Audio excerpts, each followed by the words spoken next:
ओम गम गणपतये नमः। ओम श्री सरस्वत्यै नमः। ओम श्री सद्गुरु परमात्मने नमः। निर्वाण प्रकरण 45वां सर्ग, जिसमें कल हम लोगों ने पढ़ा था कि अगर केवल ऊपरी ही ज्ञान हो, ज्ञान के भीतर वह सामर्थ्य ना हो कि वो अहंकार को निवृत्त कर सके, तो वह मूल अज्ञान को नष्ट नहीं करता। जैसे कागज़ की अग्नि हो तो वो सर्दी को दूर नहीं करती है। और एक उदाहरण दिए हैं कि जैसे अज्ञानी पुरुष हो और उसका जो अभिनिवेश रूपी अज्ञान है, यानी जो उसने नाम और रूप के संस्कारों को संग्रहित कर रखा है, और वो संस्कार उसको प्रतिदिन यहाँ बताते रहते हैं कि तुम देह हो, तुम जीव हो, तुम किसी के भाई हो, किसी के पिता हो, किसी के शत्रु हो, किसी के मित्र हो। और यही तो माया है कि जो आप हो नहीं, उससे जुड़ करके अपने आप को कुछ मानना, फिर उससे सुख या सुखी होना या दुखी होना। तो दिन प्रतिदिन यह जो संस्कार का कोश है वो दिन प्रतिदिन बढ़ते जा रहा है, यानी कि अज्ञानी पुरुष का जो अज्ञान है वो दिन प्रतिदिन बढ़ते जा रहा है। अध्यास की परतें दिन प्रतिदिन बढ़ती जा रही हैं। वो अपने आप से दिन प्रतिदिन दूर होता जा रहा है। अपने आप से दूर हो रहा है, इसका मतलब सुख से दूर हो रहा है, स्वतंत्रता से दूर हो रहा है। और जो विचारवान पुरुष है, विवेकी पुरुष है, जिन्होंने तत्व ज्ञान का आश्रय लिया हुआ है, सद्गुरु की शरण ली हुई है, अध्यात्म शास्त्रों का निरंतर अभ्यास करते हैं, तो उत्तरोत्तर भूमिकाओं में उनका जो अज्ञान है वो दिन प्रतिदिन निवृत्त होता जाता है। अज्ञान निवृत्त होने का अर्थ होता है कि जो देह के साथ जुड़ाव है, सुख दुख की जो चोटें हैं, जो पहले बहुत ज़्यादा लगती थी, धीरे धीरे कम होते जाती हैं। और जैसे जैसे संसार की चोट कम होती जाती है, वैसे वैसे शांति बढ़ते जाती है और प्रसन्नता बढ़ते जाती है। प्रसन्नता वास्तव में अपना सहज स्वभाव है। केवल इच्छाएं ही आकर के उस स्वभाव को ढक देती हैं, और हमको लगने लगता है कि हमारी प्रसन्नता जो है वो वस्तु पे, परिस्थिति पे, व्यक्ति पे आधारित है।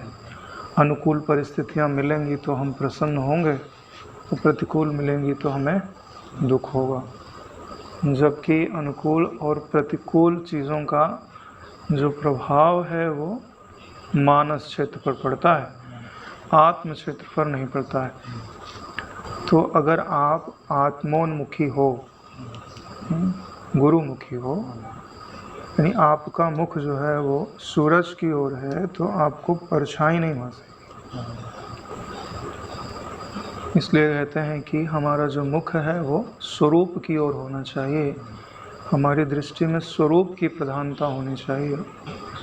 मुख्य वृत्ति पर अपना जो आनंद स्वरूप है, अद्वैत स्वरूप है, वो आरूढ़ होना चाहिए। गौड़ वृत्ति से व्यवहार हो तो इसमें कोई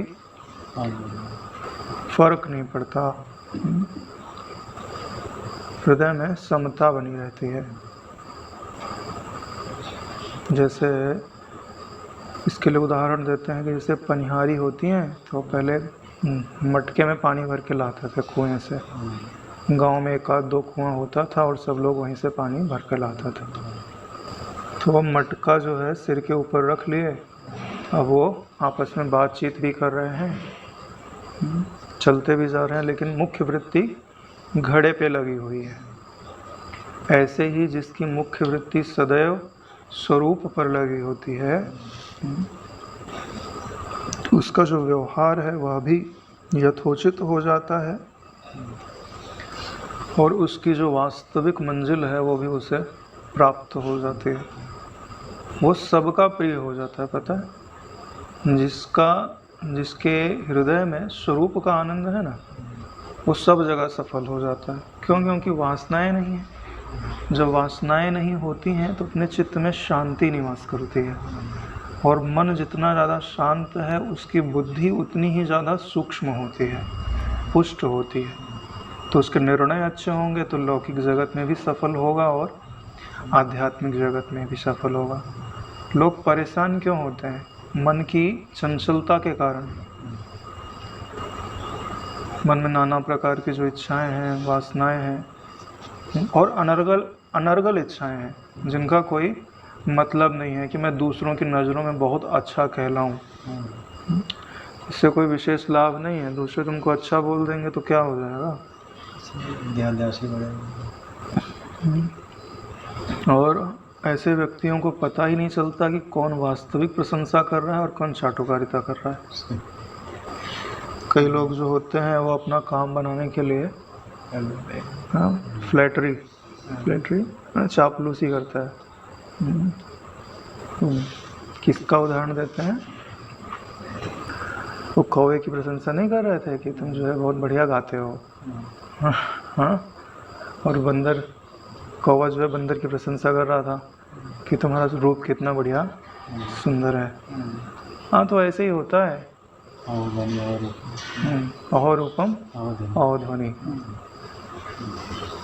क्योंकि वास्तव में जो प्रशंसनीय तत्व है वो अपना आत्मा है और उसका लोगों को ज्ञान नहीं है। तो प्रशंसा किसकी करते हैं? कि कोई बलवान हो तो उसके बल की प्रशंसा, धनवान हो तो उसके धन की प्रशंसा, पद प्रतिष्ठा, ज़्यादातर तो पद प्रतिष्ठा की प्रशंसा होती है।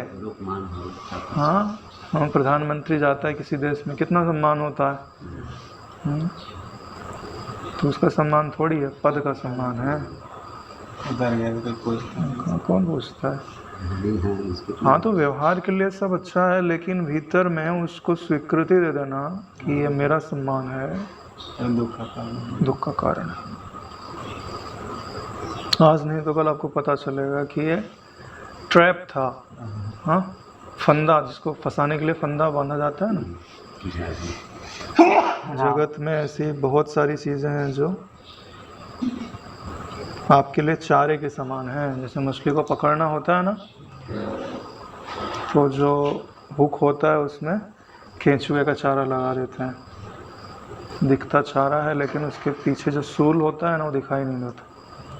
ऐसे ही स्त्री ऐष्णा, धन ऐष्णा और लोक ऐष्णा, ये चारे हैं माया के। अगर आप इनको खाने के लिए जाओगे तो ये तो दिखते ही हैं, लेकिन उनके पीछे जो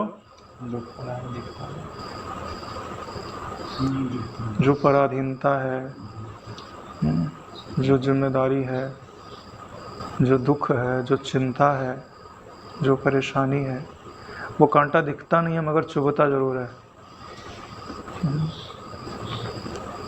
इसके लिए अगर हम तत्व ज्ञान को महत्व देंगे तो दिन प्रतिदिन जो अज्ञान है वो निवृत्त होता जाएगा और उत्तरोत्तर भूमिकाओं में बढ़ते जाएंगे।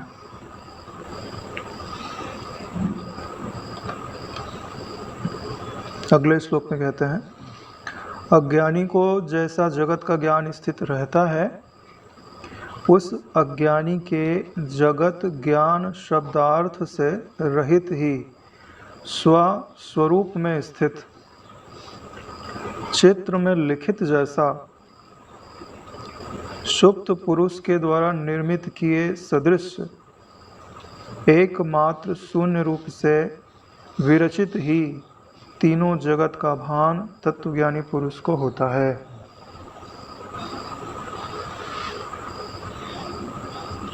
यहाँ पे बता रहे हैं कि जो तत्वज्ञानी पुरुष है उसको इस जगत का भान कैसा होता है।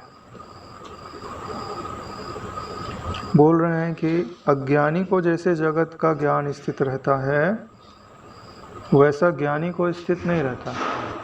अज्ञानी की दृष्टि में जगत का तो अर्थ नाम और रूप की सत्यता है, लेकिन जो तत्वज्ञानी है उनकी दृष्टि में कैसा है? बोले जैसे चित्र में कोई वस्तु लिखी हुई हो, जैसे ड्राइंग पेपर पे एप्पल बना दो, तो क्या एप्पल है वहाँ पे? नहीं है, एप्पल की ड्राइंग है, एप्पल नहीं है। ना वो पेट भर सकता है, ना उसकी कोई सुगंध आ सकती है, ना आप उसको स्पर्श कर सकते हो। तो ज्ञानी की दृष्टि में ये सारे नाम रूप ड्राइंग के समान हो जाते हैं। दिखते तो हैं कि हाँ ये है, लेकिन इनमें जो है पना था वो निकल जाता है। क्या बोलते हैं, स्वा शरीरम स्वम पश्यन। जो अपना शरीर शव के समान देखता है, तो वो अपना ही शरीर शव के समान देख रहा है, तो तुमको जिंदा देखेगा। सबसे प्रिय तो अपना शरीर होता है ना। ऐसा तो हो सकता है कि सब लोग मर जाएं और हम जीवित रहें, हो सकता है, लेकिन मैं मर जाऊं और सब लोग जीवित रहें तो कोई पता ही कैसे चलेगा ना रहे। एक की तो पॉसिबिलिटी थोड़ी सी है भी, लेकिन दूसरे की तो बिल्कुल नहीं है। इसके लिए वो सब को कैसा देखता है, चित्र लिखित सा, यानी अधिष्ठान दिख रहा है ना। देखो, चित्र में और ओरिजिनल वस्तु में एक अंतर होता है। चित्र में क्या होता है कि कागज दिखता है जिस पे चित्र बनाया गया है, ठीक है, और वस्तु में जो है ना उसका आकाश नहीं दिखता जहाँ चित्र बनाया गया, वो वस्तु दिखती है। यही अंतर है। चित्र लिखित का अर्थ होता है कि ये वस्तुएं जिस अधिष्ठान में रखी हुई हैं, उस अधिष्ठान का अगर आपको बोध हो रहा है तो इसका मतलब है आपको जगत कैसा अनुभव में आ रहा है, चित्र लिखित सा। अगर आपको वस्तु का बोध हो रहा है तो आपको अधिष्ठान का बोध नहीं होगा, फिर आप उसके साथ व्यवहार करने लग जाओगे।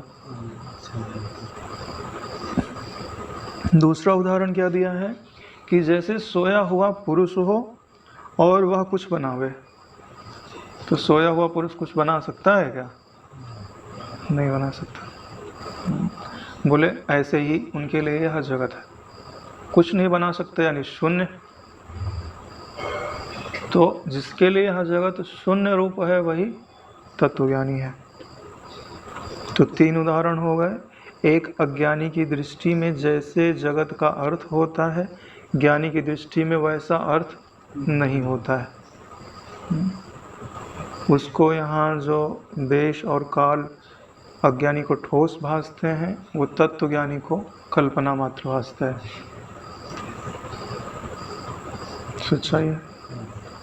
ठीक वैसे ही है जैसे अभी कीड़ी यहाँ से यहाँ चल रही हो, ठीक है, तो अगर आप ऊपर से देख रहे हो तो आप उसको यहाँ पे भी देख पा रहे हो, यहाँ पे भी देख पा रहे हो, यहाँ पे भी देख पा रहे हो, यानी उसकी अपेक्षा आप सर्वव्याप्त जैसे हो। ईश्वर जैसे हमारे लिए सर्वव्याप्त होता है, वैसे हम चींटी के लिए सर्वव्याप्त है। वो सोचेगी कि एक क्षण मेरे को यहाँ छू लिया और मैं यहाँ गई तो यहाँ पे भी छू लिया, यहाँ गई तो यहाँ पे भी छू लिया। इसका मतलब है ये जो हमको छू रहा है ये सर्वव्याप्त है। ऐसा ही है, ये जो देश काल हमको भास रहे हैं, क्योंकि हमारा जो चित्त है वो जिस आयाम में है उसी आयाम को सत्य समझता है। इसके ऊपर वाले जो आयाम में है व्यक्ति, उसके लिए ये तुम्हारा देश और ये काल उसके लिए कुछ मायने का नहीं है। वो एक क्षण में यहाँ है, अगले क्षण में अमेरिका में खड़ा हो सकता है। वो कई रूप बना सकता है और एक साथ, जैसे बापूजी का उदाहरण नहीं आया था मंगन बन वाला, बापूजी सत्संग इधर भी कर रहे थे और एक रूप बन करके वहाँ पे भी पहुँच गए थे।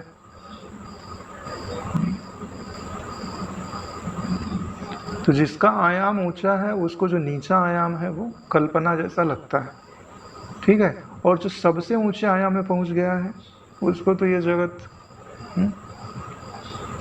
कुछ मूल्य का नहीं है। कई बार तो जिनको निर्विकल्प समाधि वगैरह सिद्ध होती है, वो पलक झपका के बैठे और पता चलता है कि 100 साल बीत गया। तो उनका जो यार दोस्त मित्र वगैरह रहे वो तो कहाँ गए, शरीर उनका छूट गया, पता नहीं कौन से लोक में है, कौन से जन्म में है, कल्पना ही मात्र था ना। तो तुमको जो इस रूटीन में बह रहा है उसके लिए काल कितना ठोस, और उनके लिए काल का कोई महत्व ही नहीं है। वास्तव में ये जो जगत की सत्यता है इसी को निकालने के लिए परिश्रम है।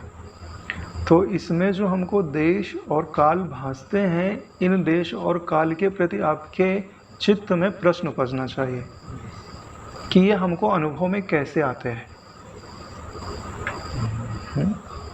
और इससे ऊंचे आयाम में जो व्यक्ति है उसको ही अनुभव में कैसे आता है? ये जो काल जिसको आप समय बोलते हो, ये क्या चीज़ है? जैसे ऐसा बोलते हैं कि ब्लैक होल में जाने पर समय रुक जाता है। ये जो एक थ्योरी दी गई थी साइंस के अंदर, टाइम डायलेशन की थ्योरी, जहाँ समय घुल जाता है, अपना अस्तित्व तो नहीं रखता है। ऐसी भी जगह हैं। जब आप इन सब चीज़ों के बारे में सुनते हैं, उनके सिद्धांत को समझने का प्रयास करते हैं, तब आपको लगता है कि जो आपको अनुभव में आ रहा है वो माया है। सिर्फ आपको महसूस कराया जा रहा है, कोई ठोस वस्तु नहीं है। जैसे सपने में देखो तो आप भाग रहे हो, दौड़ रहे हो, कोई आपके पीछे पड़ा है 1 किलोमीटर 2 किलोमीटर, तो देश है ना वहाँ पे, लेकिन वास्तव में है क्या? नहीं। इसीलिए जो सपने के अंदर उसको सच्चा समझ रहा है वो अज्ञानी हो गया। उसके लिए जगत शब्द का जो अर्थ है वो सत्य है उसके लिए, लेकिन जो जग गया है उसके लिए उसका अर्थ नहीं है। जी। ज्ञानी पुरुष के चित्त में जगत की ज्ञप्ति तथा अभिलाषा आदि चित्त प्रकाश स्वरूप ही भासता है। ज्ञानी पुरुष के चित्त में जगत की ज्ञप्ति यानी ज्ञान, तथा अभिलाषा यानी उसके प्रति इच्छा आदि चित्त प्रकाश स्वरूप ही भासता है। इसमें संदेह नहीं है कि बोध होने पर ज्ञानी का ना तो अहंकार रहता है और ना जगत की स्थिति ही रहती है। दोनों चीज़ नहीं रहनी चाहिए। बोध होने के पश्चात ज्ञानी में ना तो अहंकार ही रहता है, ना जगत की स्थिति ही रहती है। और जो जगत और जगत की अभिलाषा भासती है वह चित्त प्रकाश स्वरूप ही है। चित्त प्रकाश स्वरूप का क्या अर्थ होता है? चित्त बोलते हैं ज्ञान को, यानी ज्ञान मात्र ही है। चित्त का स्पंदन होता है तो उसके प्रकाश में यह जगत दिखता है। चित्त का स्पंदन शांत हो जाता है तो कुछ भी नहीं दिखता है। ठीक वैसे ही जैसे प्रोजेक्टर की पट्टी में प्रकाश पड़ा तो नाम रूप भासे, प्रकाश नहीं पड़ा तो नाम रूप नहीं भासे। तो इसका क्या अर्थ हुआ कि जितने नाम और रूप थे वो प्रकाश मात्र ही थे, उसके अंदर कुछ ठोस वस्तु नहीं थी। इस सबसे ऊंचा ज्ञान है। और इस ज्ञान की ओर जो प्रवृत्ति होती है वो किसी विरले पुरुष की होती है। सबसे ऊंचा पद दिलाता है। अरे नारायण, दुख संसार के कारण ही है। अगर आप इस संसार को गलित करने में समर्थ नहीं हो पाए ना, तो विश्रांति प्राप्त नहीं हो सकती। उसी विश्रांति की प्राप्ति के लिए, स्वरूप के बोध के लिए ही तो ये सारी बातें बताई जा रही हैं। तो ये आपको यह समझना होगा कि जो भी मुझे अनुभव में आ रहा है वह केवल चित्त प्रकाश है, यानी ज्ञान मात्र है। इसमें सुख की जो आशा है, इनके सत्य होने की जो आशा है कि ये मेरा साथ देंगे, झूठी आशा है। और क्या कहते हैं कि जब आप इनकी मिथ्यात्व को भली भांति समझ लेते हैं, अनुभव में आने लगता है, तो अहंकार नहीं रहता और जगत की वास्तविक जो हमको पहले स्थिति लगती थी अज्ञान काल में, वैसी स्थिति नहीं लगती है। अहंकार नहीं था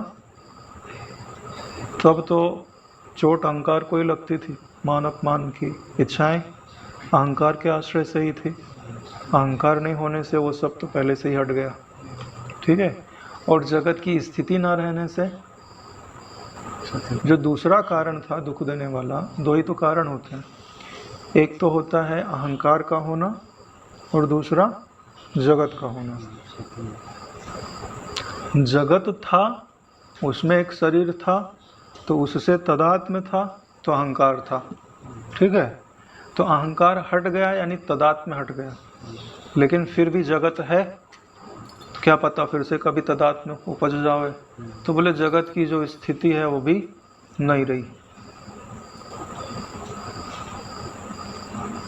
खत्म हो गई ना बात। तो इसलिए दोनों चीज़ का अनुभव करना पड़ता है, अहंकार शून्यता का भी और जगत के नास्तित्व का भी। ज्ञानी को तो परम प्रकाश स्वरूप इस संसार की कोई अपूर्व स्थिति भासती है, यानी जैसा अज्ञानी को भासता है वैसा नाम और रूप ज्ञानी को नहीं भासता है। उसको जो भासता है वह एक अपूर्व स्थिति है। अपूर्व यानी जो पहले नहीं थी, अभी हुई है, अपूर्व स्थिति है, यानी उसको एक आनंद सत्ता ही भासती है, जिसको अज्ञानी को कल्पना भी नहीं हो सकती कि उसको अभी क्या भास रहा है। जैसे आपने कोई विलक्षण वस्तु देखी हो और आपके हृदय में आनंद उपजा हो, तो आप क्या कहोगे कि बहुत बढ़िया लग रहा था, लेकिन दूसरा क्या समझेगा? शब्द ही गया ना, अर्थ तो नहीं गया। अर्थ का तो केवल अनुभव किया जा सकता है। इसीलिए बोल रहे हैं ज्ञानी को तो परम प्रकाश स्वरूप इस संसार की कोई अपूर्व स्थिति भासती है। ये तो भाई ज्ञानी की बात रही। अब बात करते हैं अर्धज्ञानी की। और अर्धज्ञानी पुरुष का चित्त सूखे तथा गीले काठ के तुल्य बोध और अबोध रूप से स्थित रहता है। अज्ञानी पुरुष का जो चित्त होता है वो लकड़ी हो, कुछ लकड़ी गीली हो और कुछ लकड़ी सूखी हुई हो। तो जो गीली लकड़ी है वो क्या है? बोले वो अबोध अज्ञान रूप है, और जो सूखी लकड़ी है वो बोध रूप है, क्योंकि सूखी लकड़ी में ही अग्नि लग सकती है, प्रकाश हो सकता है। गीली लकड़ी में प्रकाश नहीं हो सकता है। हाँ, वो तो अग्नि को ही बुझा डालेगा।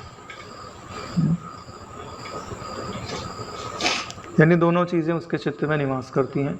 अब जिसका पलड़ा भारी हो जाएगा वो जीत जाएगा। बोध होने के कारण वह अर्धज्ञानी पुरुष नानाविध भाव पदार्थों से परिपूर्ण इस जगत को एक आत्म तत्व रूप समझता है। दोनों चीज़ें हैं। अगर बोध की प्रधानता है तो जितने हिस्से में बोध है वहाँ उसको कैसा अनुभव में आएगा कि जो नानाविध भाव पदार्थों से परिपूर्ण यह जगत है वह एक आत्म तत्व रूप ही है। ठीक है, यानी देखेगा कि यह सब आत्मरूप ही है। लेकिन पूरा ज्ञान नहीं हुआ है तो जड़ता भी विद्यमान है। जड़ता के विद्यमान रहने से कैसा महसूस होगा? जड़ता के विद्यमान रहने से वह इस जगत को एक आत्म रूप से स्थित नहीं भी देखता है। समझता तो है लेकिन उसमें स्थित नहीं रह पाता है। यानी भावना तो कर रहा है, उस भावना के अर्थ का साक्षात्कार नहीं हो रहा है। क्योंकि कुछ लकड़ी गीली है और कुछ लकड़ी सूखी है। जहाँ सूखी थी वहाँ आग तो पकड़ लिया, लेकिन उसका हिस्सा कम था तो गीली लकड़ी आगे जल नहीं रही है, धुआं दे रही है। वही चित्त की स्थिति हो जाती है कि अपन उसको अग्नि जलाना चाहते हैं अपने चित्त में, ज्ञान की अग्नि, लेकिन गीली होने के कारण उसमें अग्नि ठीक से पकड़ नहीं रही है। और जो ज्ञान की ओर प्रवृत्ति ही नहीं है वहाँ तो शांति है भाई। वैसे के वैसे पड़े हैं। और सुकरात जी का नहीं आता है प्रसंग? सुकरात जी विचार करते करते बड़े परेशान कि सत्य वस्तु क्या है। तो किसी व्यक्ति ने देखा, बोले तो बड़े परेशान लग रहे हैं, सब लोग बोलते हैं ये तो बड़े विचारवान पुरुष है। तो उन्होंने देखा एक सुअर था, आराम से वो लेटा हुआ था कीचड़ के अंदर। तो सुकरात से बोला उसने कि आपसे अच्छा तो ये सुअर है, कितना सुख से शांति से जो है वो कीचड़ के अंदर पड़ा हुआ है। आप तो मनुष्य होकर के भी पता नहीं क्या विचारते रहते हो, और आप किस देखो तो कब से खड़े हो इधर और हिलडुल भी नहीं रहे हो। और चेहरे पे कितना तनाव दिखाई दे रहा है। तो सुकरात ने कहा, क्या कहा कि यह जो मेरी अभी स्थिति है यह मेरे लिए उत्तम है, क्योंकि मेरे पास समस्या है तो मैं उस समस्या का समाधान खोज रहा हूँ, और आज नहीं तो कल मैं वो समाधान प्राप्त कर लूँगा। लेकिन ये जो सुख में पड़ी हुई है ना सुअर, है ना, इसको तो अपनी समस्या का भी पता नहीं है। जिसको समस्या का पता है वो तो समाधान निकाल लेगा, लेकिन जिसको समस्या का ही पता नहीं हो ना तो उसको कभी समाधान नहीं मिलेगा। तो उन्होंने उठाया एक पत्थर, बोले देख अब मैं बताता हूँ, और उसने उसको फेंका, और जो आराम से सोई पड़ी थी ना, सारा सुख 1 सेकंड में गायब हो गया। अब भगे वहाँ से उठ के, बोले देखो एक पत्थर ने इसकी जो शांति है उसको भंग कर दिया। लेकिन एक दिन वैसा आएगा कि पूरा जगत मुझ पे पत्थर फेंकेगा, लेकिन मेरा चित्त चलित नहीं होगा। तो बड़े उद्योग में परिश्रम दिख सकता है, जो मंजिल की ओर चलते हैं ना, तो उनको तो भाई यात्रा करनी पड़ती है ना। तुम वहीं की वहीं पड़े रहो और बोलो कि मुझे तो कोई परेशानी ही नहीं हो रही है, तो तुम चल भी तो नहीं रहे हो। इसीलिए बोल रहे हैं कि जो अर्धज्ञानी होता है उसके चित्त में दोनों चीज़ें हैं। एक तो वह समझता है कि जितने प्रकार के पदार्थ हैं जो अनुभव में आते हैं वो सब आत्मा से एक रूप तो हैं, ऐसी उसकी समझ तो है, लेकिन उस समझ में स्थिति नहीं है। संसार से राग आदि होने के कारण, उनसे प्रेम होने के कारण, उनके मिथ्यात्व का, उनके नास्तित्व का जो बोध होना चाहिए था, चित्त को जो विश्राम मिलना चाहिए था, वो नहीं मिलता है, और चित्त में धुआं धुआं हो गया। धुआं धुआं का मतलब होता है कि ऐसा लगता है कि कुछ ठीक से समझ में नहीं आ रहा है, सही निर्णय नहीं, सही निर्णय, क्योंकि धुआं हो जाता तो ठीक से वस्तुएं दिखाई नहीं देती। उसको लगता है मेरे से अच्छे तो वही थे जिन्होंने सत्संग नहीं सुना था। लेकिन आज धुआं है तो कल अग्नि जलेगी जलेगी। नारायण, अग्नि है तभी धुआं है। हाँ, उसको थोड़ी हवा दो, जैसे जैसे आप हवा देते जाओगे ना वैसे वैसे अग्नि प्रज्वलित होते जाएगी, सूखी लकड़ी को भी जला डालेगी।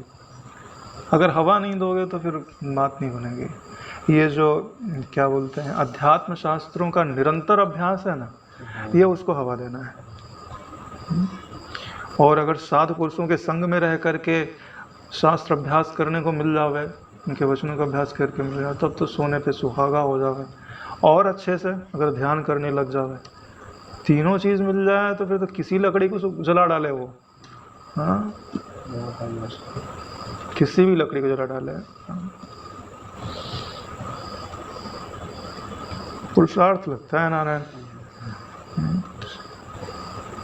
जो अपने मन के आवेगों को रोक लेता है ना, वही आत्म तत्व की ओर उन्मुख हो पाता है। जैसे आप बैठे हुए हो और किसी ने आके आपका अपमान किया, आपको मन में हुआ कि इसको सुना देते हैं, तो आपको याद आना चाहिए कि क्या मैं अपने आवेगों को रोक सकता हूँ कि नहीं रोक सकता हूँ। अरे भाई, नदी है, अगर नदी की उपयोगिता कब बढ़ती है? जब उस पर बांध बनाया जाता है। बांध अगर आपने बना लिया तो उसकी उपयोगिता 10 गुना हो जाएगी। जितना ज़्यादा पानी आएगा स्टोर हो जाएगा, मन चाहा जगह पे नहर निकालो, बिजली बनाओ। लेकिन अगर बांध नहीं बनता तो ज़्यादा पानी आके बाढ़ ला देता, कम पानी आके सूखा हो जाता। तो ये बांध है मन के ऊपर कि मन में आवेग आवे कि किसी ने अपमान किया है, मैं उसको 10 बात सुना दूं। तो बोलना भैया अभी हमारी सिद्ध अवस्था नहीं है कि हम सहज प्रवृत्ति में लग जावे। अभी तो हम बांध बनाएंगे। हे मन की वृत्ति तू रुक जा, तो इच्छा अनुसार नहीं विचर सकती। और आप बैठे हो और प्रश्न उत्तर चल रहा हो और आपको सबसे बढ़िया उत्तर आता हो और कोई आपसे पूछ न रहा हो, ठीक है, तो बोलने का आवेग तो आवेगा कि मैं तो बोल दूं, तो आप उसमें वाणी का आवेग रोक लो।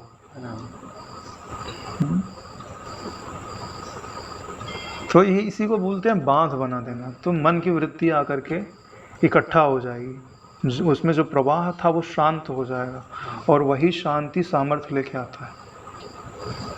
आगे कहते हैं, चूंकि उसमें दोनों स्वभाव उपस्थित रहते हैं, इसलिए जब उसमें बोध की अधिकता होती है तब वह सभी प्राणियों में अत्यंत मित्रता का बर्ताव करने लग जाता है। अपने ही समान उन्हें भी सुख दुख से युक्त समझने लगता है। जब उसमें अज्ञान अंश की अधिकता होती है तब वह परस्पर विवाद करने लग जाता है। दोनों चीज़ें हैं। जब ज्ञान अंश की प्रधानता हो गई तो जो दूसरे प्राणी का सुख है उसको लगता है कि भाई इसको भी मेरी तरह सुख होता है, इसको भी मेरी तरह दुख होता है, तो मैं इसको दुख क्यों दूं। सबको अपना मित्र समझने लगता है। और जब अज्ञान अंश की प्रधानता आ गई तो तू अलग मैं अलग, ठीक है, तुमने मेरी बात कैसे काट दी, वो विवाद हो जाता है। बात कैसे काट दी, और भी झगड़े हो सकते हैं। हाँ, जहाँ दो हैं वहाँ तो टकराव है। संसार भी ऐसे ही बनाया गया है।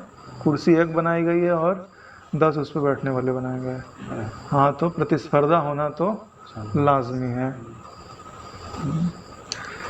ब्रह्म पद थोड़ी है कि सबके लिए अवेलेबल हो। संसार में तो जब आप ईश्वर की ओर चलोगे ना तो आप शांत होते जाओगे। क्यों? क्योंकि वहाँ कंपटीशन नहीं है, सबके लिए स्पेशल ट्रीटमेंट है। वीवीआईपी ट्रीटमेंट है। अरे भाई नारायण, आप अच्छी उन्नति करो तो आपके लिए एक स्पेशल लोक दिया जा सकता है, पूरे का पूरा नगर आपके लिए बनाया होगा। तो संसार की ओर चलते जाओ तो धीरे धीरे प्रतिस्पर्धा बढ़ती जाएगी। जितना ज़्यादा ऊंचाई पे जाना चाहोगे उतनी ज़्यादा प्रतिस्पर्धा। प्रधानमंत्री बनना चाहो तो कितनी प्रतिस्पर्धा है।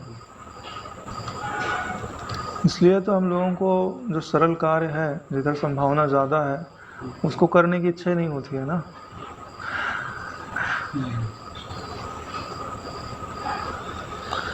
बड़ी बात है कि सारा व्यवहार होता है मन से। ईश्वर की ओर चला भी जाता है मन से। शुरुआत मन से ही होती है नारायण। बाद में समझ में आता है कि आत्मा क्या है, अनात्मा क्या है। शुरुआत तो मन से ही होती है नारायण। और ये मन जो देवता है ना, अगर कोई बहुत बड़ा पुण्य होवे पहले का, है ना, उसके कारण भाग्यवशात महापुरुषों का संग मिल जाए तब तो यात्रा चालू हो जाए, नहीं तो उसी में दौड़ते रहता है। ना सोचने देता है, ना विचारने देता है। जिसमें सब लगे पड़े हैं, दौड़ रहे हैं, उसी में दौड़ते रहो। परिणाम में कुछ प्राप्त नहीं है। जिनके लिए पूरे जीवन भर मेहनत की जाती है ना, वो जाते जाते क्या बोलते हैं, आपने हमारे लिए कुछ किया ही नहीं है। सच में कोई धन्यवाद थोड़ी ना देता है। कोई धन्यवाद नहीं देता। धन्यवाद मिल भी जावे तो क्या, किसको मिलेगा। लेकिन अगर उनको ईश्वर मान करके सेवा की जाए तो भक्ति हो जाए। आप अपना पुत्र परिवार मान के करते हैं तो अंत में जो है उदासी मिलती है, परेशानी मिलती है। अगर उन्हें ईश्वर मान करके सेवा की जाए तो भक्ति बढ़ जाती है, आगे जाके ज्ञान में निष्ठा होने लगती है। अरे पहले सती स्त्रियां होती थी, कितनी सामर्थ्य हो जाती थी उनके अंदर। क्यों? वो पति को अपने ईश्वर मानते थे, अपनी कोई इच्छा ही नहीं। रावण की पत्नी सती थी, क्योंकि रावण कैसा था, हरि हरि। ऐसा नहीं है कि उसकी एक पत्नी थी। हाँ?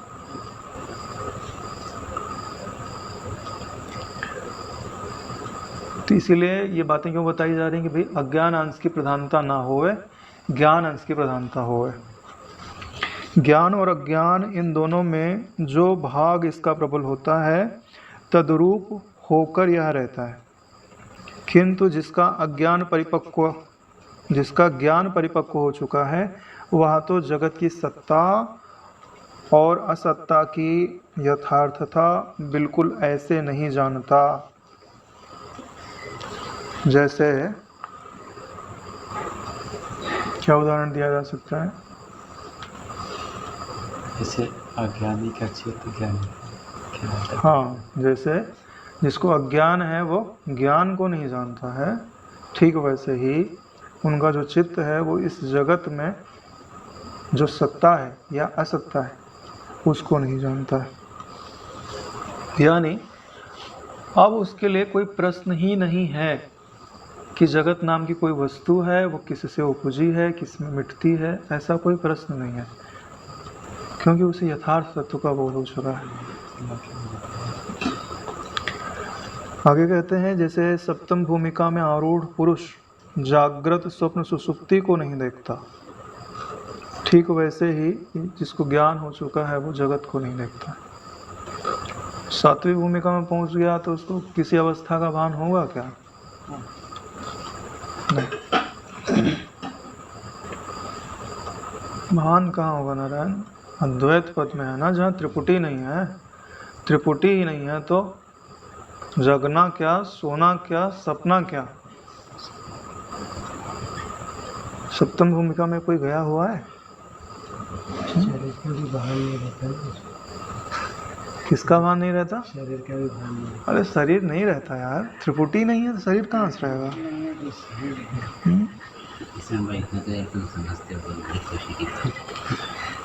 सप्तम भूमिका में किसी को अनुभव है सप्तम भूमिका का? अनुभव नहीं है, भावना तो करते हैं। अनुभव सबको है, उस अनुभव का ज्ञान नहीं है। सप्तम भूमिका का सबको अनुभव है, मैं लिख के दे सकता हूँ, अब बापू जी से पूछ लो जाकर। लेकिन जिस समय वो अनुभव आता है उस समय हमारी जागृति नहीं रहती है, बस इतना ही है। अनुभव सबको है। ऐसी अवस्था नहीं आती आपकी कि जिसमें त्रिपुटी का भान ना होता हो? आती है। पदार्थ का भान ना होता हो ऐसी अवस्था नहीं आती है क्या? आती है। अरे पदार्थ का भान ही नहीं है तो जगत है कि नहीं है कौन कहता है? वही बातें घटित हो रही नारायण, बस वहाँ पे वो जगा हुआ है और हम उसमें सोए हुए हैं, लेकिन वो अवस्था आती है। हाँ, जब देखिए जागृत मिट गया और सपना नहीं आया है, सुसुप्ति भी नहीं है, जागृत बीत गई है और सपना भी आया नहीं है और सुसुप्ति भी नहीं है। ये जो ट्रांजिशन का पीरियड होता है ना, हल्का सा, वो सप्तम भूमिका है, क्योंकि उस समय आपको पता रहता है मैं तो हूँ, लेकिन अभी हमको क्या है, पदार्थों से ज़्यादा तादाद में है ना, इसके लिए उसका अनुभव नहीं होता। जब उसका महत्व बढ़ने लग जाएगा तो उसका अनुभव भी होने लग जाएगा।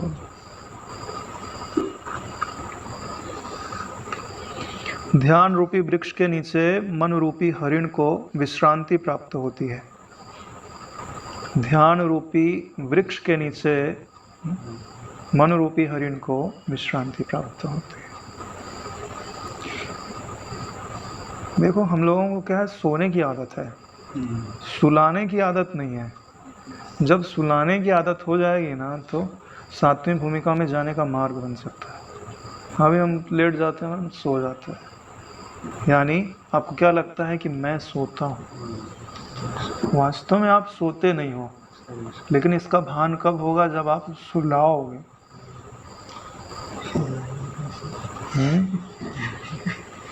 अपने आप को अपनी गोदी में लो और थपकी दो कि भाई हे किशन तू अब सो जा, बहुत रात हो गई है, कब तक जागता रहेगा? भाई बच्चे को ऐसे सुलाया जाता है ना। तो इस शरीर में जो आपका अहम है उसको निकालो, ठीक है? चिदाकाश रूप अपने आप को अनुभव करो, चिदाकाश की गोद में इस देह को डालो, इस मन को डालो और ज्ञान की थपती देते देते कि हे चित्त तू स्फुरित होकर के देह भाव को धारण करके नाना प्रकार के जगत में विचरता था, अब तू शांत हो जा, सो जा। कब तक इस प्रपंच में भटकता रहेगा? तब तो एक दिन नहीं होगा, अगले दिन नहीं होगा, लेकिन आप अभ्यास करोगे तो होगा नारायण।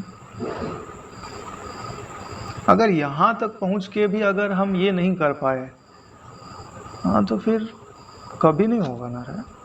इतनी सुविधा तो नहीं हो सकती।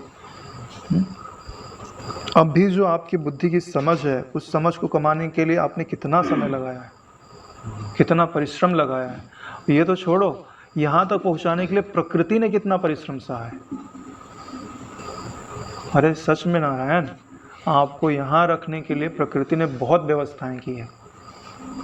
ब्रह्मज्ञानी महापुरुष आ रहे थे, पता नहीं आपका कहाँ जन्म होना था, कैसा परिवार होना था और किस समय में क्या प्रेरणा देनी थी, यहाँ लेके आना था और नाना प्रकार के विचार आप पे हावी थे, यहाँ जाना है, ये करना है, फिर भी आपको टिका के रखा। और इस समय बहुत सारे लोग घूम रहे हैं, टहल रहे हैं, बातें कर रहे हैं, फिर इच्छा डाले कि आपको तत्व ज्ञान सुनना है, ब्रह्म विचार करना है। परिश्रम से के बैठे हैं, सुन रहे हैं, समझ रहे हैं, तो कौन कर रहा है? ये प्रकृति ही तो कर रही है। अरे नारायण, अगले क्षण आप में क्या विचार उपजेगा, ये प्रकृति करती है। तीनों गुण करते हैं, तीनों गुणों से मिलकर के जो आपके संस्कार हैं उनके अनुसार घटित होता है। तो कितना मैनेज किया गया है आपको यहाँ तक पहुँचाने के लिए। अगर अब हमने प्रमाद किया तो प्रकृति बोलेगी यार नाहक दिया इसको, पात्र नहीं था ये। पूरा समय बिताया इसके पीछे, पूरा समय बिताया। जैसे अभी आप बोलो कि माँ मुझे ये खाना है, छोटा सा बच्चा बोले, और माँ परिश्रम करके बनावे, और जब खाने के लिए दिए तो थोड़ा मुंह में डाला, इधर अब मेरे को खेलने जाना है, तो क्या होगा? एक थप्पड़ पड़ेगा खींच के, इतनी मेहनत से बनाया है, अब तेरे को खाना नहीं है। प्रकृति रूपी माँ, वो तो बहुत, जब बहुत पुण्य होते हैं, बहुत उसकी करुणा होती है, तब वो चाहती है कि तुम मुक्त हो जाओ, नहीं तो मुक्त थोड़ी ना होने देना चाहती है। तुम घूमते रहो इधर ही, ऊपर जाओ नीचे जाओ, ऊपर जाओ नीचे जाओ।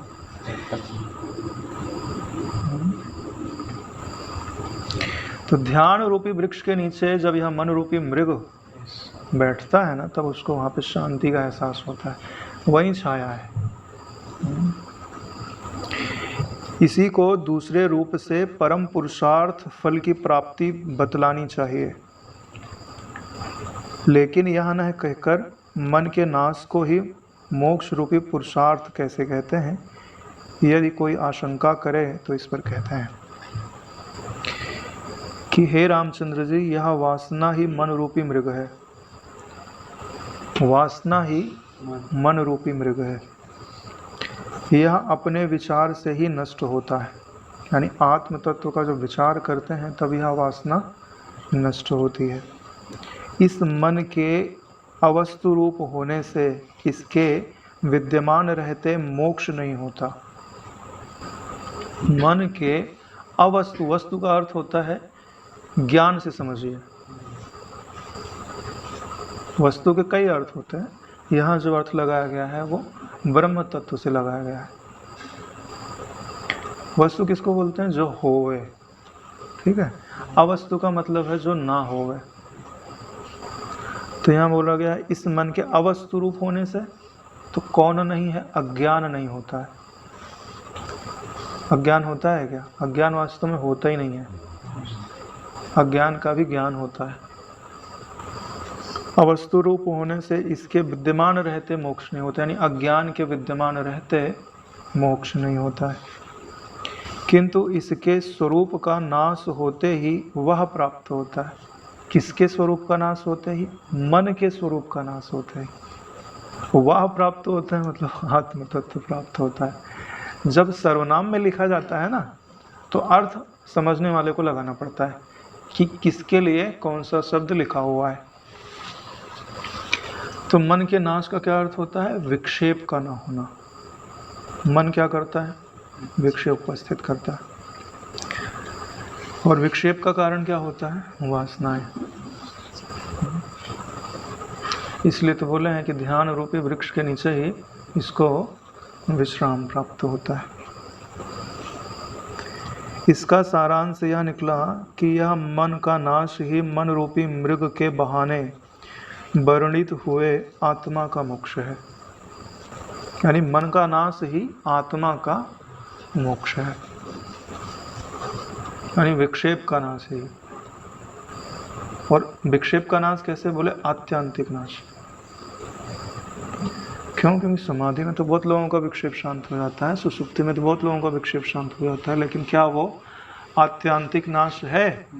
आत्यांतिक नाश नहीं है। आत्यांतिक नाश तत्वबोध से भी तत्वबोध से ही होता है।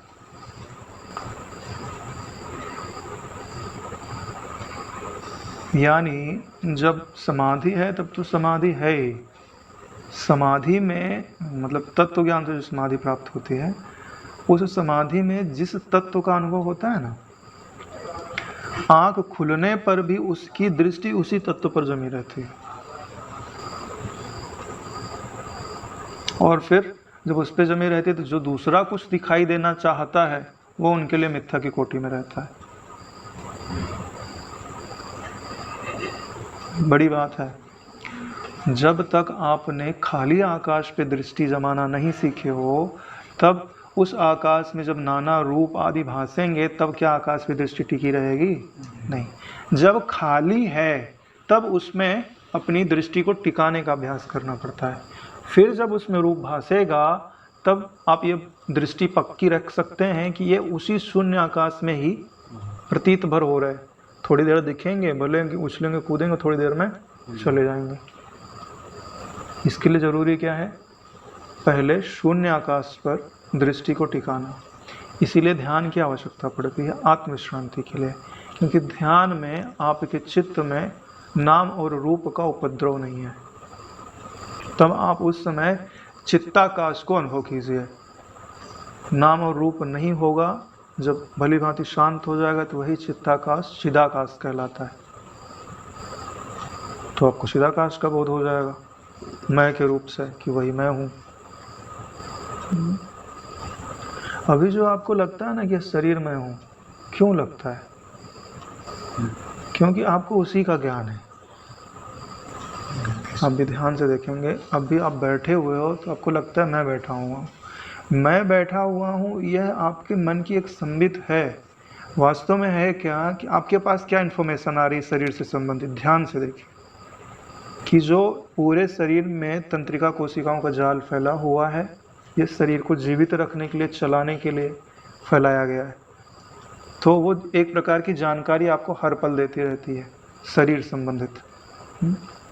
बैठे हुए हो तो यहाँ की नसें अपनी जानकारी दे रही कि पाँव ऐसे मुड़ा हुआ है, दूसरा पाँव ऐसे मुड़ा हुआ है।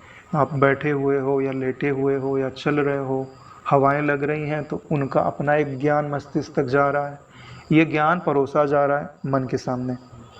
अब इस ज्ञान के सिवाय हमको अपने सबसे नज़दीक कुछ मालूम नहीं होता। सबसे नज़दीक हमको यही ज्ञान मालूम होता है। तो हमने कभी विचार किया ही नहीं कि ये ज्ञान क्या है। हमने इसी ज्ञान के आधार पर जो अपने सबसे नज़दीक भाषा, उसी को हमने क्या बोला कि यह मैं हूँ। अरे नारायण, ये आपके लिए एक जानकारी परोसी गई। अब इसमें हमने अविचार के कारण कभी विचार किया ही नहीं और अपने आप को कुछ ना कुछ समझना था, मानना था, तो मान लिया कि यही मैं हूँ। वो तो सत्संग मिल गया तो प्रश्न हो गया कि नारायण आप क्या थे? नहीं तो इसी के साथ पूरा जीवन बीत जाता। फिर एक दिन शरीर छीन लिया जाता, फिर हमारा मैं ढूंढता कि यार जो मैं था वो कहाँ गया। तब उसको प्रश्न उपजता, लेकिन फिर बुद्धि नहीं रहती विचार करने के लिए। अरे भाई, जहाँ आप जिस ज़मीन पे खड़े थे वो ज़मीन कोई खींच ले गए तो फिर एहसास होता है कि हम ज़मीन पे खड़े थे। जिस देह में आप मैं करके खड़े थे वो छीन लिया जाता है, तब समझ में आता है कि हम निराधार हो चुके हैं। अब कहाँ जाएं, क्या करें? इसलिए बोलते हैं कि मन का नासी मन रूपी मृग के बहाने वर्णित हुए आत्मा का मोक्ष है। अब इसका अंतिम श्लोक है इस सर्ग का। हे राम जी, अंकुर, कांड, शाखा, पल्लव, पुष्प तथा फल पर्यंत परिणाम रूप परिपाक होने से अपने समय से स्वयं बढ़े हुए ज्ञान रूपी फल को प्राप्त किए हुए इस ध्यान रूपी वृक्ष से दूसरे सर्वप्रथम परम रसायन अखंडाकार वृत्ति अभिव्यक्त परमानंद रूपी बोध फल का मुक्त होने की चाह कर रहा यह मन रूपी मृग आस्वाद लेकर इस संसार रूपी बंधन से मुक्त हो जाता है। क्या कहना चाह रहे हैं कि यह जो ध्यान रूपी वृक्ष है, तो इसका जो बीज था वो क्या था? वैराग्य। बीज से फिर क्या निकलता है? अंकुर निकलता है। फिर उस अंकुर में और निकलते हैं पर्व, उसी को क्या बोलते हैं? कांड। फिर शाखाएं निकलती हैं, पल्लव निकलते हैं, फूल निकलते हैं और फल निकलता है। तो जो अंत में फल निकलता है वही क्या है? मोक्ष रूपी फल है। और उस पर क्योंकि फल लग गया तो उस पर चढ़ना पड़ेगा फल को प्राप्त करने के लिए। तो उस पर जो चढ़ाती है वो क्या है? अखंडाकार वृत्ति, जिसको आप ब्रह्माकार वृत्ति बोलते हो, वो उस फल के नज़दीक लेके जाती है और एक बार उस फल को अपने भीतर धारण करके आपसे एक करा देती है। क्या? जो फल था ना मोक्ष रूपी फल, उससे एक करा देती है। वास्तव में यहाँ ऐसा नहीं है कि फल अलग है और खाने वाला अलग है। खाने वाले का जो स्वरूप है वही मोक्ष रूपी फल है। तो यहाँ से फल का एकत्व का मतलब होता है कि अपनी आत्मा का, और वो फल हो गया ब्रह्म, अपना मैं और उस फल की एकता का बोध होता है कि वही फल मैं हूँ। ब्रह्म आत्मिक बोध इसी को बोलते हैं। और जब बोध होता है तब परम आनंद रूपी स्वाद आता है उसका। तो जब मन को ऐसा स्वाद मिलता है तो फिर मन का मनन स्वाभाविक रूप से छूट जाता है। उसको अब बांधने की ज़रूरत नहीं पड़ेगी कि हम बांध लगावे। अब वो स्वयं ही शांत हो जाए। और इसी का आस्वाद लेकर, जब तक इसका आस्वाद मन को नहीं आया ना, तब तक वो उछलता कूदता ही रहेगा। भले कितनी जंजीरों में बांध दो, कितना ही निरुद्ध क्यों ना कर दो। क्षिप्त विक्षिप्त, पहले मूढ़ होता है, फिर क्षिप्त होता है, फिर विक्षिप्त होता है, फिर एकाग्र होता है, फिर निरुद्ध होता है, फिर साक्षात्कार होता है। जो ध्यान की समाधि की अवस्था होती है ना, वो निरुद्ध अवस्था है। जो ध्यान की अवस्था है वो एकाग्र अवस्था है। और जब कभी मन लगता था कभी नहीं लगता था, वो विक्षेप की अवस्था है, विक्षिप्त अवस्था है। और जब सत्संगी प्राप्त ही नहीं था तब क्षिप्त अवस्था है। लेकिन साधारण जीवन था। उन साधारण जीवन में भी जो एकदम मूढ़ होते हैं, जिनको सांसारिक कार्य भी ठीक से करने की अकल नहीं होती है, उनको मूढ़ बोलते हैं। मूढ़ होता है, फिर उसमें बुद्धि का विकास हो गया, लेकिन पेट पालन तक ही सीमित रह गया, संसार के कार्यों में ही लगा हुआ है, तो क्षिप्त है। सत्संग मिल गया तो कभी लौकिक जगत की तरफ प्रवृत्ति बढ़ जाती है, कभी ध्यान भजन की ओर प्रवृत्ति बढ़ जाती है। दोनों के बीच खींचतान मची हुई है, कभी चित्त इधर कभी चित्त उधर। किसी को बोलते हैं विक्षिप्ता। और फिर अच्छी तरह विवेक जग गया और अच्छी तरह ध्यान भजन में लग गया, उसमें उसको शांति मिलने लग गई, एकाग्र होने लग गया, रस आने लग गया, तो उसी को बोलते हैं एकाग्र। एकाग्र हो गया, फिर सोचता है यार ज़्यादा समय तो एकाग्र रहता हूँ, फिर भी एकाग्रता तो भंग होती है। तो उसने क्या किया कि अपने चित्त को निरुद्ध कर दिया, यानी चित्त को ऐसी जगह पे बिठाया और सारे रास्ते बंद कर दिए। निरुद्धता किसको बोलते हैं? जैसे कोई घड़ा हो गए और उसमें बहुत सारे छेद हो गए, ठीक है, तो पानी भरेंगे तो छेद से बह जाएगा। तो क्या क्या किया कि जितने छेद थे एक एक छेद को सीमेंट लगा के बंद कर दिया, सारे छेद बंद कर दिया। अब पानी रखा जाएगा तो उसके अंदर निरुद्ध हो जाएगा, कहीं से बहेगा नहीं। ऐसे ही जो हमारे मन देवता हैं, ये जब उनको हम एकाग्र करने का प्रयास करते हैं ना, तो बहुत सारे छेद जहाँ से भाग जाता है। मुख्य तो 5 ही छेद है। अब उसमें 5 से वो कितने बना ले जावे वो राम जाने, क्योंकि एक का भी बहुत सारा बना लेता है। तो उन छेदों को बंद कर देने का कि अब मन जो है इनसे बाहर जाने ना पावे, और उसको भली भांति बंद कर दिया, निरुद्ध कर दिया। तब लगती है समाधि।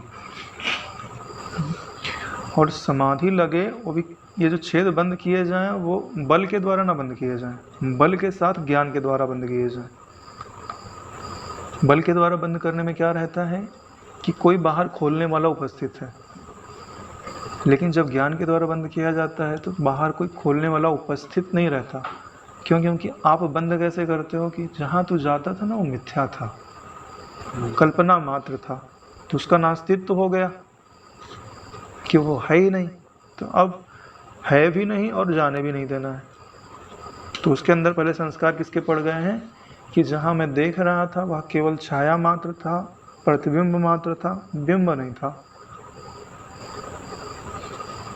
तो जब ये संस्कार उसके अंदर दृढ़ हो जाएगा तो उसको पता चलेगा कि वहाँ तो जाने से कोई मतलब नहीं है। जब ये बात आ गई तो उसकी स्वाभाविक निरुद्धता हो गई। तो ज्ञान के द्वारा जब चित्त को निरुद्ध किया जाता है तो तत्व समाधि घटित होती है। वहाँ आपको जो परम चिदाकाश रूपी शांत तत्व है ना, उसका मय रूप से बोध होता है। और एक बार समाधिस्थ अवस्था में बोध हो गया ना उसका, तो उसी पे दृष्टि टिकाए रखते हुए ही चित्त को स्फुरित होने देता है। लेकिन अब उसका बल बढ़ गया है तो क्या होता है कि जो ब्रह्म उसका त्रिपुटी के ना रहने पर उसकी वृत्ति पे आरूढ़ था ना, वो सब समय आरूढ़ रहता है। जैसे अभी आप लोग यहाँ पे नहीं आए थे तो यहाँ पे केवल एक ज्ञान आकाश ही तो था। अभी आप आए हो, मैं पहले आके के भावना कर लूँ कि यही ज्ञान आकाश है, इनमें कुछ लोग आएंगे, बैठेंगे, सुनेंगे, थोड़ी देर बाद चले जाएंगे, लेकिन यह ज्ञान आकाश में कोई परिवर्तन नहीं होगा। कोई अच्छा आवे तो ना ही अच्छा बन जाएगा, कोई बुरा आवे तो ना ही बुरा बन जाएगा, कोई ज्ञानी आवे तो ना ही ज्ञानी बन जाएगा, कोई अज्ञानी आवे तो ना ही अज्ञानी बन जाएगा। ये ज्यों की त्यों अपनी महिमा में एक रस विद्यमान है। ये मैंने पहले डाला और आप लोग चले गए, फिर वही देख लिया, तो अब चित्त के अंदर वही पक्का हो गया। यही तो बोध है कि अधिष्ठान पर दृष्टि रखी और अध्यस्त को आने जाने वाला समझा, इसी को पक्का कर लीजिए और अधिष्ठान से प्रेम कर लीजिए। और कोई नहीं रहे तो उसी अधिष्ठान को देखिए और उसकी स्तुति करिए ब्रह्म रूप में, तो आप में आनंद प्रकट होने लग जाएगा। क्योंकि वास्तव में वहाँ पे आनंद है, केवल अभावना के कारण भास नहीं रहा है, या दूसरे अर्थ में कहें तो संसार की भावना के कारण भास नहीं रहा है।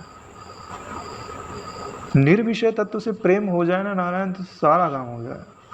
सुख का आरोप जगत में कर दिया। हाँ, सुख का आरोप जगत में कर दिया। सुख का आरोप निर्विषय तत्व में हो जाएगा।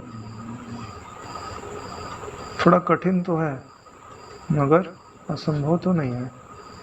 बापू जी की बात मेरे को बहुत बढ़िया लगती है, बोले सुख एक कठिन जगह से प्राप्त करना चाहो तो मिल भी सकता है, लेकिन असंभव है जहाँ से प्राप्त करना, वहाँ से तो बिल्कुल नहीं मिल सकता है। हमारा चित्त स्फुरित होकर जिस दृश्य पदार्थों में जा रहा है वहाँ सुख का मिलना असंभव है, और स्वरूप में सुख का मिलना कठिन है। या तो असंभव जगह पे चले जाओ या तो कठिन जगह पे चले जाओ। तीसरा कोई रास्ता नहीं है कि कहीं कहीं सरलता से मिल जाएगा। सरलता के चक्कर में आप असंभव वाली जगह पे ही चले जाओगे। तो ये 45वां सर्ग यहीं समाप्त होता है। 2 मिनट लगेगा, आहुति दे देते हैं।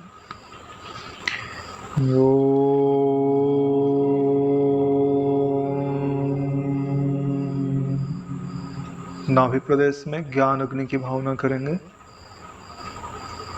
ओम अविद्याम जुहोमि स्वाहा। अब हमारी अविद्या मिट चुकी है, ऐसी भावना करिए। अब हमारी दृष्टि चिदाकाश तत्व पर टिकने लगी है। ओम अस्मिताम जुहोमि स्वाहा। इस मन मस्तिष्क में रहने वाले जो देहात्म भाव को प्रगाढ़ करने वाले सारे संस्कार थे वो अस्मिता के साथ ही इस अग्नि में जल चुके हैं। ओम रागम जुहोमि स्वाहा। और मेरे चित्त से सारे रागात्मक संस्कार भी इस अग्नि में जल चुके हैं। ओम द्वेषं जुहोमि स्वाहा। और मेरे चित्त से द्वेषात्मक जितने संस्कार थे वो भी इस ज्ञान अग्नि में जल चुके हैं। ओम अभिनिवेशम जुहोमि स्वाहा। बाकी बचे जितने भी जीवत्व के संस्कार थे, जितनी भी इच्छाएं थी, वो सब इस ज्ञान अग्नि में दग्ध हो चुकी हैं। अब मैं शुद्ध ज्ञान मात्र आनंद आकाश रूप तत्व हूँ। यही गुरु तत्व है, यही इष्ट तत्व है, यही ब्रह्म तत्व है। अब मैं अपने ब्रह्मत्व को पूर्ण रूप से स्वीकार करता हूँ। ओम सहना भवतु सहनौ भुनक्तु सह वीर्यं करवावहै तेजस्विनावधीतमस्तु मा विद्विषावहै। ओम शांति शांति शांति। श्री सद्गुरु